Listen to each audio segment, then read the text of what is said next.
nào rồi vui rất mau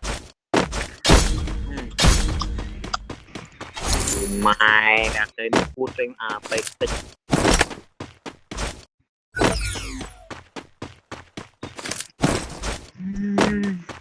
tụi mai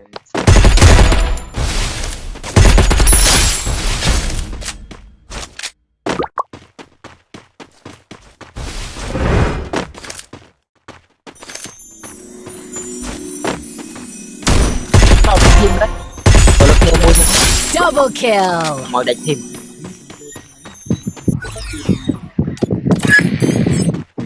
rồi tới lượt phi rồi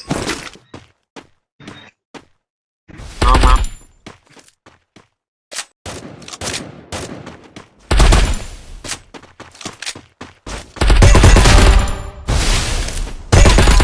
Triple kill.